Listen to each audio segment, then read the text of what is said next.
जोङो बिटिसि सरकारनिफ्राय प्रथम खामानि मावनो आरायगियानिफ्राय मोनसे समस्थियाव सालिखुथि थाखा मोनदोंमोन।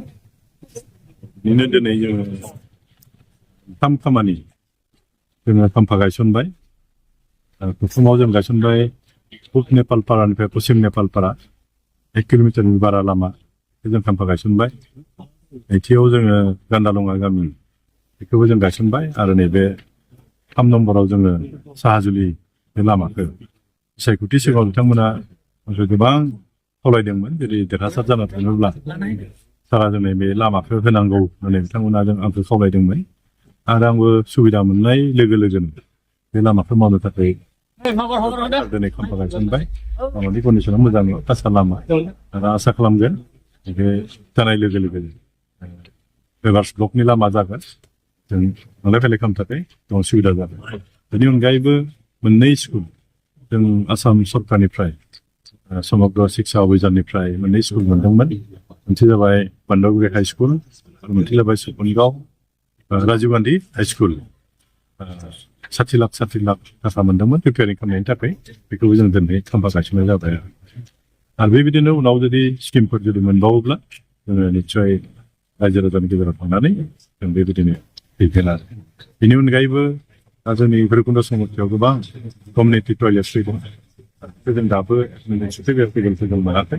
बेखौ मोननाय लोगो लोगो जोङो जोंनि जायफोर दङब्ला जोंनि पार्टिनि मानसिफोर दं खामानि मावग्रा बिथांमोननो जों रानना होयो। इउपिपिएलआथ' खामानि मावखायाखै 5 बोसोरावथ' बिथांमोना बेबायदि देखायनो हाया जे माबा मोनसे बेखौ जों मावनाय होनना बुंनो हाया बिथांमोना। आरो बेखायनोथ' थांनाय सेप्तेम्बरनि जे बिसायख'थि बे बिसायख'थियानोथ' बिनि रिजाल्ट ना। बिथांमोना जे खामानि मावाखै रायजो राजाफ्रा दुखु मोनबाय। बेखायनो बिथांमोननो भटखौ होआसै। बिपिएफ राजनिति हान्जानि सायाव रायजो राजाफोर फोथायनाय मोनसे हाबबाय। दा बेखायनो जोंनि बिपिएफ राजनिति हान्जाखौ बिथांमोना देरहासार खालामबाय आरो जोंबो देरहासार जानाय लोगो लोगो जेरैहाय खोथा होदोंमोन बिदि जों मावबाय। बेल' नङा, जोङो बिटिसि बिसायख'थि सिगाङाव मोनबा गेरेन्टिनि खोथा बुंदोंमोन। जेरै हा पाट्टा राननायनि, जोंनि जिफोर आनएमप्लयड सेंग्रा सिख्लाफोर दोङो बिथांमोननो 2 लाख होनायनि, सेल्फ हेल्प ग्रुपनो रां अनसुंथाइ होनायनि, दुखिया मानसिफोरनो रां अनसुंथाइ होनायनि, बोराय बुरैनो रां अनसुंथाइ होनाय, बिकलांगनो रां अनसुंथाइ होनाय। जों बेखौबो थांनाय 10 अक्ट'खालि बिटिसि एकर्ड सानाव बेदिना जों माने आराम्भ खालामबाय आरो दा जोंनि भैरबकुन्द आरो हरसिंगा समस्थियाव जोङो 20 तारिखआवहाय बेखौ जोङो गासैनिबो जों राननायनि बेबस्थाखौ जों लादों। दा बेबायदिनो जों खामानि मावबोदों। रायजो राजाफ्रा जोंनि सायाव फोथायनायखौ जेब्लायबो लाखिदों। रायजो राजानि खामानिखौ मावो। जों इतिमध्य जोंनि बिपिएफ राजनिति हान्जाया हामसिन जाखांबाय। जोङो जोंनि जिफोर समस्थिफोर दं बेवहाय जों बिजाथि होगोन। जों आसा खालामदों सरकारा जोंनि आखायाव दं। जोंनि जेसेबांखिनियाव जों बिजाथि होगोन जोङो देरहासार जों खालामजोबनो हागोन आरो जों इतिमध्य एकदम थियारिखा। बेबायदिबो दासिमबो फाइनाल माबा जायाखै।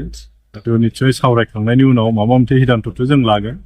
खारन जोंहा उद्देश्यआ जाबाय बिटिसि ओनसोलखौ जौगानांगौ। बिटिसि ओनसोलाव गोबां स्किमफोर लाबोनांगोन। दा बेखायनो आसामाव जायहा सरकार खालामगोन जों बेजों जों थानांगोन आरो माने।